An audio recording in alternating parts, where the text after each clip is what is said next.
Jaarsoo dhugoo abbaa gadaa Gujii 75ffaa ta'uudhaan baallii fudhatanii jiru. Mee bokkootti lallabara kan ture sirni dabarsaa baallii Oromoo Gujii 75ffaan har'a gadaa Harmuufaarraa gara gadaa Roobalettis darbeeti jira. Daani'el Tasfaayee bal'asaa qaba. Gadaan teenna gadaan Gujii nagaya Gujii nageessineerra Gujii nageessi Gujii bulchi. Mirga ofiin of bulchuu kanaan geessu sirna wal hordofuuf to'achuu bu'uura uummataa qabu kan diriirsu hariiroo tokkummaaf walqixxummaa uummattootaa obbolummaa dhugaa irratti hundaa'ee kan mirkaneessu duudhaan Oromoo inni hangafaa Oromoon ittiin addunyaatti calaqqisu sirna gadaati. Oromoon waggoota 8 lakkaa'atee utuu qawween hin nukayin utuu nagaan hin boora'in dallansuu tokko malee kolfee wal eebbisee aangoo waliif dabarsaa jaarrawwan hedduu lakkoofsiseera.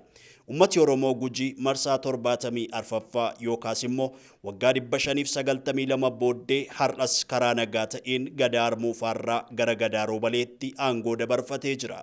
Geessi simboo quufee jaarsoo dhugoon waggaa 40ffaatti abbaa gadaa Gujii 75ffaa ta'uun aangoo fudhatan. Mi'ee bokkootti lallabarra kan ture sirni dabarsa baallii Oromoo Gujii 75ffaan har'a gadaa Harmuufaarraa gara gadaa Roobaleetti darbee abbaa gadaa jaarsoo dhugoof aangoo dabarsee jira. Aluma kanaan waggoota 8 darbaniif abbaa gadaa Gujii kan turan Jiloo Maddoon baallii isaanii abbaa gadaa jaarsoo dhugootti karaa nagaa dabarsan. Abbaan gadaa Gujii 74ffaan Jiloo Maddoo gaarri kiyyaa baalliin keetii Gujii nageessii kolbaan kiyyaa ulfina dhabin jechuun abbaa gadaa jaarsoo dhugootti imaanaa laatanii eebbisaniis baallii dabarsan. Gujii nageessineerra Gujii nageessi Gujii bulchi. Gujii dhiisi anallee amma harka keeti anallee bulchi. Loon kiyya marra dhabin, loon kiyya sibiran madda dhabin, loon kiyya quttiin dhabin, mucaan kiyya ulfinna dhabin, jaartiin kiyya ulfinna dhabin, baalli kenne malee ulfinni kama duriiti. Kolbaa tana nageessi, kolbaa bulchi, kolbaa tana afaan beeki. Hiyossatanii ossadhe.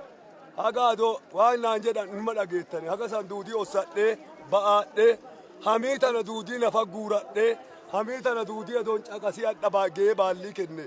Gaya baalli kennaa sinillee horaa bulaa nagaya.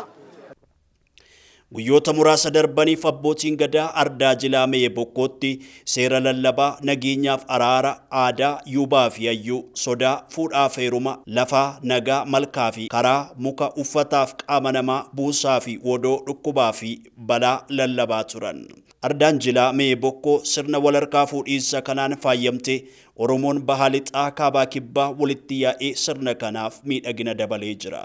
Sirna walharkaa fuudhiinsa marsaa 75ffaan kun tokkummaa Oromoo kan itichee ta'uu ummati Oromoo sagantaa kana irratti hirmaate fuula miidiyaa hawaasaa isaa irratti ibsaa jira. Dhaabbanni Kontoomaaf Daarimuu hanga Keeniyaa qaxxaamuree Oromoota Keeniyaa afeeree gareen waloomaa konsertii jila bultii Mi'ee bokkootti qindeessee sirna baallii walharkaa fuudhiinsa kana miidhagsee jira. Sirni walharkaa fuudhiinsa baallii gadaa 75ffaan ardaa jilaa Mi'ee bokkootti labsii seeraa fi sirna lallabatee labsatee abbaa gadaa haaraa Roobaleetti dabarfamee kennamee jira. Jaarsoo dhugoo abbaa gadaa 75ffaa Gujii ta'uun erga baallii fudhatanii booda akka sirna gadaatti farda odolchaa koruudhaan kolbaa Gujiitti mul'isuun simannaan addaas taasifameefii jira. Abbootiin gadaa Gujii baallii Roobalee marsaa 75ffaa jaarsoo dhugoo waliin aangoo fudhachuun waggoota ittaanan 8f kolbaa Gujii geggeessanis abbaa gadaa uraagaa jaarsoo dhugoo abbaa gadaa maattii jaarsoo aagaa waaree abbaa gadaa hokkuu gannaalee aagaa akka ta'an himamee jira. Afyaa'iin caffee Oromiyaa Aadde Saadaa Abdurrahmaan ergaa miidiyaa hawaasaa isaaniitiin dabarsaniin har'a guyyaa seena qabeessa ardaa jilaa Mi'ee bokkootti argame sirna walharkaa fuudhiinsa baallii gadaa Gujii 75ffaa irratti hirmaadheen jira jechuun yaada isaanii kennan.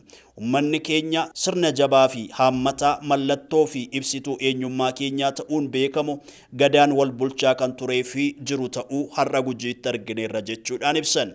Mootummaan naannoo Oromiyaas qaamolee sirna walharkaa fuudhiinsa baallii gadaa Gujii 75ffaa kanarratti qooda fudhatan hundaaf abbootii gadaa haadholii siinqee hayyuuwwan ummata keenya bal'aa biyya keessaaf alaa sabaaf sablammoonni obbolaa hedduun jila kanarratti hirmaachuun miidhagina addaa kennitanii fi kabajaaf ulfina addaa isiniif qaba jechuudhaan ibsan. Gadaan gaaddisa ummata Oromootii fi ittiin bulmaata jabaa qorqalbii ummata Oromoo utubee arraan ga'ee tokkummaa keenyaan cimsinee qabannee dhaloota dhaalchisuu irratti hunduu qooda isaa ba'achuu akka qabus sirna kanarratti dhaamamee jira. Warra jilaa kolbaan Gujii jilasaa nagaan goolabatee uumaa isaatiin galata jedheera. Gaafan gaddaa guutaa unteet gaafan gaddaa nama kanaa kennaniiran adda ifiin baatee kisiidhatte nama isaa ifirraa kutte karrabbaa gaafan gaddaa gulantaa jiidhaa teente kaadhatte karra kaan fudhattee abbaa kaanii heerumii aadi malee Gujii aadaa qab intalti aadaa qab dhirsi aadaa qab warra walii wayyuu barreeffattee waraqata barritee biiroo tokkittee afaan hin jirre tee'uu daanduu dubbachuu isii aadi malee